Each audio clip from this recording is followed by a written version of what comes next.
Hi, I'm Chuck Samikian, And I'm John Tolheimer. Welcome to the HR Stories Podcast, where there's a lesson in every story. I can't believe, Chuck, you pulled me out of vacation to come talk to you about after-hours work. Vacazione! That's just ridiculous. I was trying to enjoy my vacation, and now you're asking me to do work. All right. Hello, everyone. Welcome back to the HR Stories Podcast, where we bring you the real stories, real people, and the real HR lessons. My name is John Tolheimer. And I am Chuck Samikian. I'm your co-host here on the HR Stories Podcast, where there's a lesson in every story. Today, we're stepping into one of the murkiest areas of workplace management. You see, it's off-the-clock employee conduct, not off-the-clock work, because we know that's not murky. That's pretty cut and dry. Off-the-clock conduct. And you know what happens when someone or an employee does in their personal life and they start making waves at work? We've all seen it. A viral tweet, a Facebook rant, a questionable video, and suddenly your employee's name is on everyone's lip and not for the right reason. So today we're asking, can off-duty behavior get someone fired? And just as importantly, should it? Yeah. And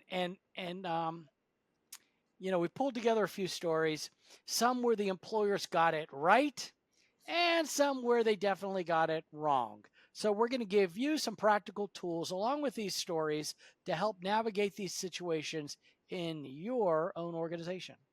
Yeah, right. And so let's start with one of the most talked about stories this summer. The astronomer CEO. Now, I'm going to recap this, but I'm sure all of you remember what happened. It wasn't that long ago. So during a Coldplay concert at the Gillette Stadium, the company's CEO, Andy Bryan, and the company's HR leader were caught on the stadium's kiss cam, embracing. And it went viral. I think what went viral is that they dove out of sight. Now, Chuck, did you see the Phillies Fanatics reenactment of this?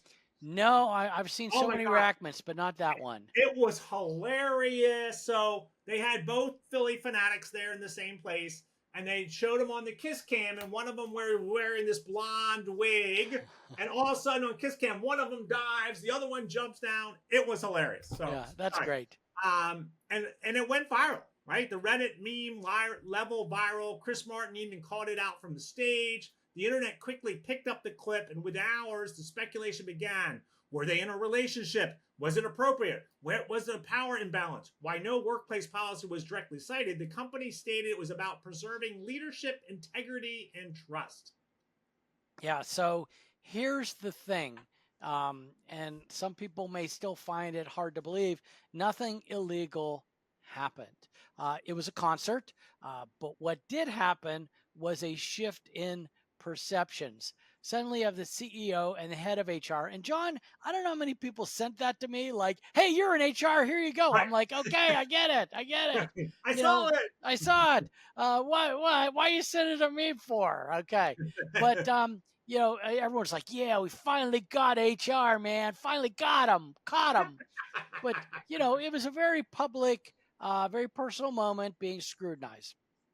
And the company quickly placed them on a leave. And the CEO, Byron, I think he resigned 2 weeks later, right? And it wasn't about what they did.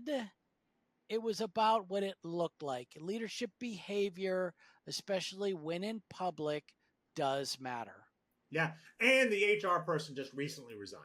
Okay. So left. I'm exactly where I went there. But let's talk about Carrie McKay. She was hired as a public school teacher in Massachusetts. Before her first day, someone found old social media posts that were anti-LGBTQ plus and racially charged. These posts included memes and comments that made many felt undetermined inclusivity and respect. Parents and community members raised concerns about her ability to serve students equally. The school district rescinded her offer, and McKay filed a lawsuit claiming her First Amendment rights were violated. The courts, however, upheld the district's decision stating that the potential for disruption in a public school setting outweighed her right to free speech. The Right. Supreme Court later declined to hear the appeal, leaving the decision in place. Wow. Okay. Yeah. That makes, yeah, and I get it. I get it. So there's also a story about an Alaska Airlines case.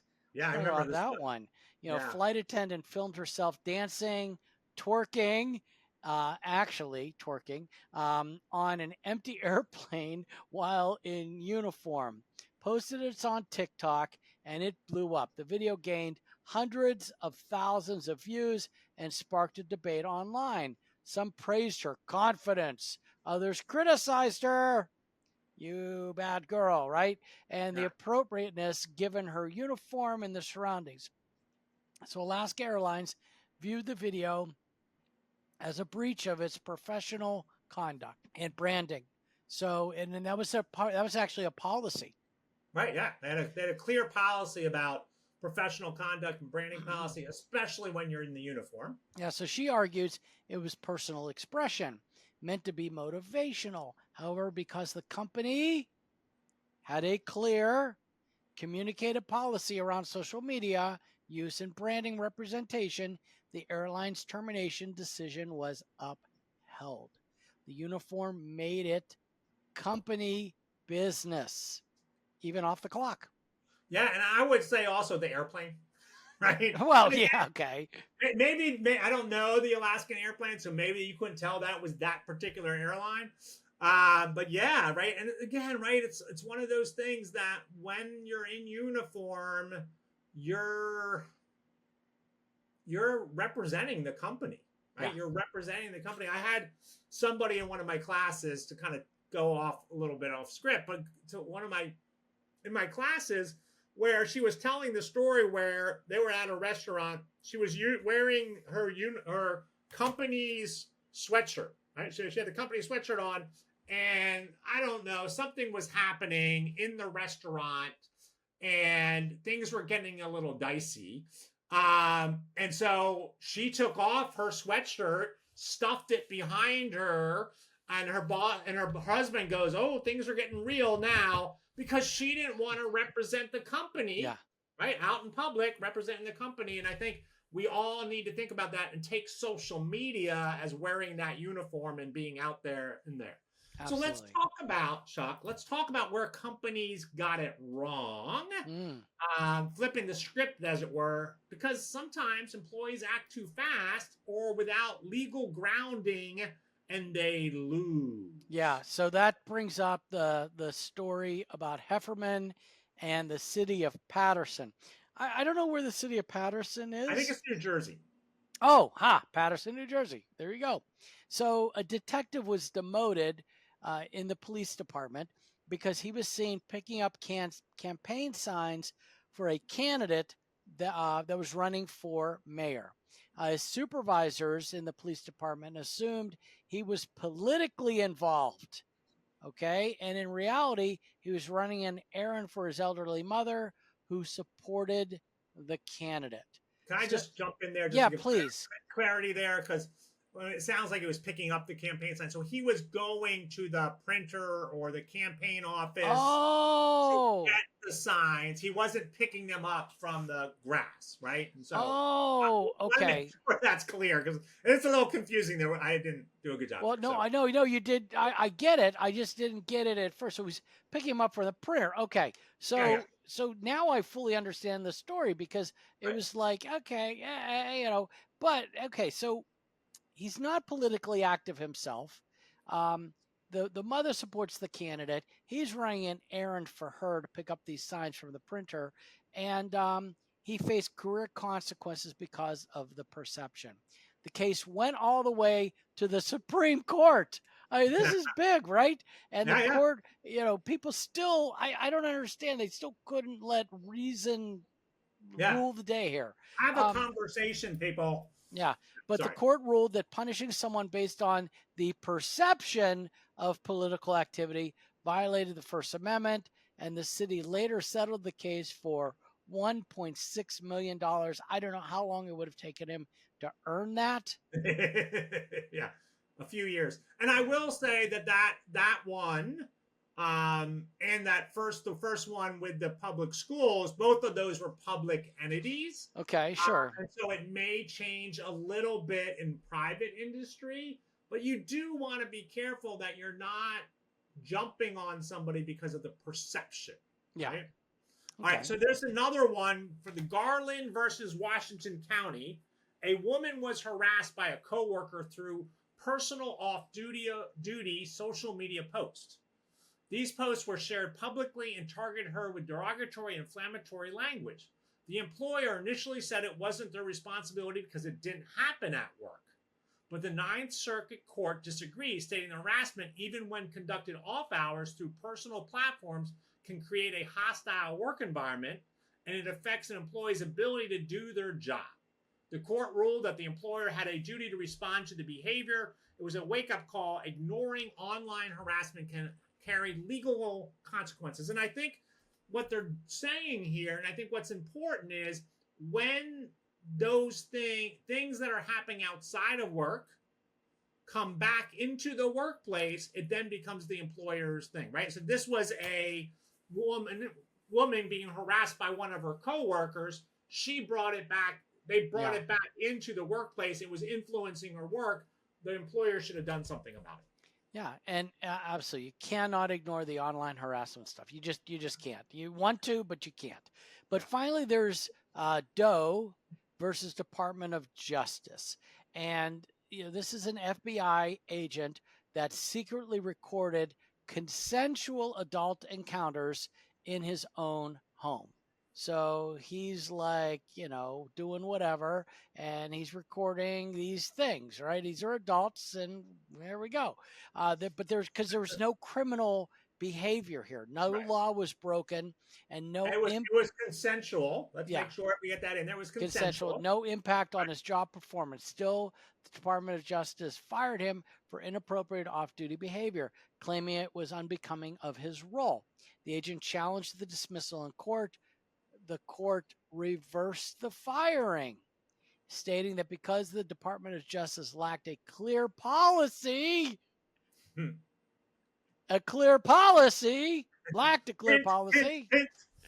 on the matter, the termination was unenforceable.